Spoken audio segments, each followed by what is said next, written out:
And the final thing is, because it's now an unprotected strike, it means the constitutional right to strike has fallen away, and people may be dismissed for striking if they don't come back to work.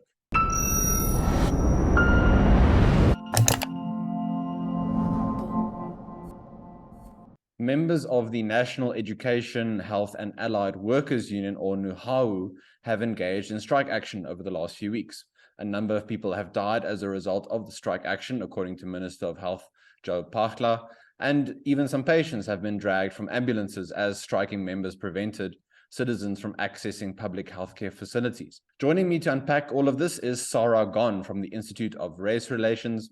Sara, thank you very much for being with me today. Just on the strike specifically, do you see it as an isolated action? Do you see it maybe as part of a wider trend as we head towards the elections next year, maybe from the public sector unions, some more pressure on government? I should also add that the Labour Appeal Court interdicted the strike last week, Monday. But of course, that doesn't mean that the members are going to cease their actions anytime soon. Yeah, thank you. Thanks, Chris.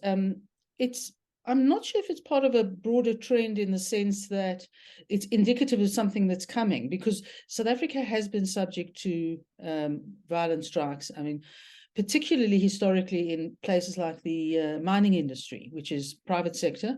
And there are a whole lot of reasons behind why those strikes become violent.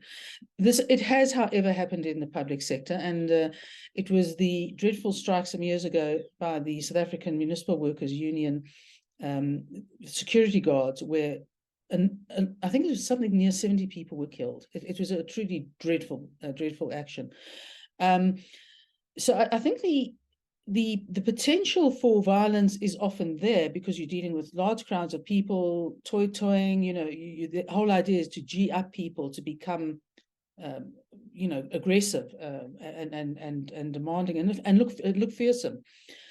And in that case, it becomes very important to have professional unionism in play and monitoring those strikes, leading them properly, marshalling them properly. As someone noted about it, they were being challenged by the fact that the DA has also done marches, etc., recently.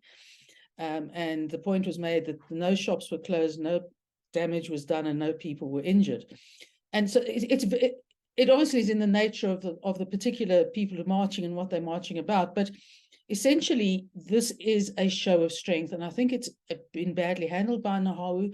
And my sense is that NEHAWU has chosen to take, shall we say, the low ground, because it is challenging its employer, of which it is part of the tripartite alliance in government, which is a contradiction. I also think in an environment in which the government is so pressed financially, and the union movement, and this is a case in any case where either the employer is in a very strong financial position or a very weak financial position, it actually strengthens their position because they have very little to offer. And it was clear coming out of the budget that there would be very little to offer. Now, what's unusual with this strike is that the two big union members of COSATU, NEHAWU, the biggest, and the South African Democratic Teachers Union, second biggest. Now, the latter has always had a fairly rough reputation for not playing by the rules and worse. On this occasion, however, SATU accepted the employer's offer, did not go out on strike.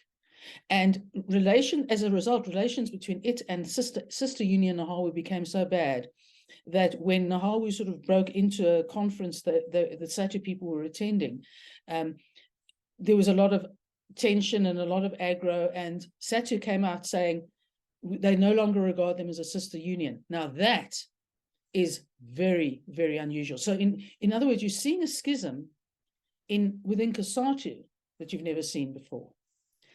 And that, I don't know whether that suggests, and I'm only speculating here, that SATU has understood that things may look very different after the next election, and so its people will be governed by an employer that isn't the ANC, and it might be being cautious, be protective of its job, whatever it is.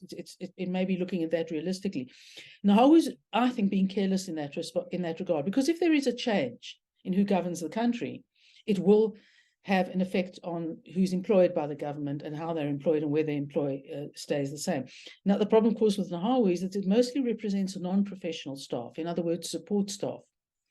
But you've got two things that I think are really go against NEHAWU, and that is the fact that, particularly in the circumstances we are, a 10% increase to most of us would look like a real insult, because nobody in any context is getting 10% increases. That's the one thing. And of course, the other thing is to disrupt health services unacceptably and to embark on damage, threats, and deaths that result from the strike. I mean, that is a real no-no from a public perception point of view. Sara, in terms of holding people accountable for their actions that they undertake as part of a strike, obviously one in a democracy of space for peaceful protest and strike action. In this case now, the strike is no longer protected, sort of legally, as it were, given the interdict from the Labour Appeal Court. In terms of holding people accountable, what sort of steps do you recommend or do you think should be implemented? Because I guess once you accept the precedent or once you accept certain destructive actions, then you encourage it in a way over the longer term? I think, this is a classic industrial relations issue. And the problem in government it's always difficult. It's not always difficult, but it's embarked upon reluctantly. But I think it is terribly important both to put your stamp on a situation as management and for the sake of the people who work with people who have committed criminal acts. Those people should be subjected to disciplinary inquiries per the public service disciplinary procedure that exists. In other words, it's a standard pretty much across South Africa, private or public sector. But people should be subjected, if they have the evidence, they should be subjected to it. And if it's warranted, they should be dismissed. Now, if you are found guilty, say, of attacking somebody, you don't have to have enough evidence to establish beyond a reasonable doubt, as you would in a criminal court, that you've attacked somebody. You only, for disciplinary purposes, have to establish it on the balance of probabilities that you attacked somebody. And, something like assault is, it's category A offenses. There's almost no reason not to dismiss. And the fact that, if someone says, well, as an excuse, they participated in the strike and things got out of hand, I think is not good. Things can often only improve in a workplace if people get a sense that management is taking control and that people who've done absolutely unacceptable things are no longer in their employment. From another point of view is the individuals, but in this case, more appropriately, probably NEHAWU itself, could probably be sued for damage civilly, civil liability. And I don't think it'll be terribly difficult to find that NEHAWU is liable, because it hasn't done much in the way of defending and saying, no, we've lost control, they're doing it on their own. There've been a fair number of statements that indicate that NEHAWU have been way behind the strike, however it's been committed. And the final thing is, because it's now an unprotected strike, it means the constitutional right to strike has fallen away, and people may be dismissed for striking if they don't come back to work. And Sara, then just as a final question, sort of macro policy points, with the national health insurance very much still on the table, maybe some indications that the rollout could take longer than government at first thought, but they're still very much committed to this concept and this idea. Have you seen anything in terms of the NHI proposal that would alleviate some of the sort of industrial action, deal with these challenges? From my knowledge and reading, not seeing any particular good or any solutions, as it were. Maybe you could just concentrate power even more, so you could increase the risk of this sort of thing. But yeah, what do you think in terms of how the NHI could deal with this? I stand on the fairly sort of general view that the NHI couldn't improve anything much at all. But perhaps it's not necessarily so much the strike action. Look, I don't think it ameliorated. I don't think that people will behave better, and I don't think they'll be more cautious in their striking.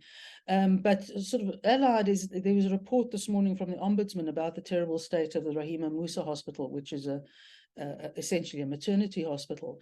And we knew it was dire a while ago, but it's now, if you can be beyond dire, it's beyond dire. And I think that probably points more to what will be the inability to implement the NHI, simply because in order to implement the NHI, your hospitals have to be in decent shape. And the majority of our hospitals are not. And I mean, I would argue that if you improve the hospitals infrastructurally, you make sure it's got decent staff, and most importantly, that it's got a proper management structure, you wouldn't need the NHI. Obviously that suggests that this is not what the NHI is about. But the point is that the NHI becomes impossible to manage if over 83% of your hospitals are in terrible, terrible shape. So I think the least of their problems will be strikes. Thanks very much for watching. Let us know in the comments below your thoughts on this recent strike action. Do you see more civil disruption of this sort of form taking place over the next year or so as we head towards that 2024 general election? Please remember, before you leave, like this video if you have not yet done so. We also invite you to subscribe to our YouTube channel. Otherwise, please go to our website, try out our 30-day free trial, or become an individual or premium client of the CRA. You can have access to all of our reports, our services and briefings as well. Until next time, this has been Chris Hattingh, Head of Policy Analysis at the Center for Risk Analysis. Take care.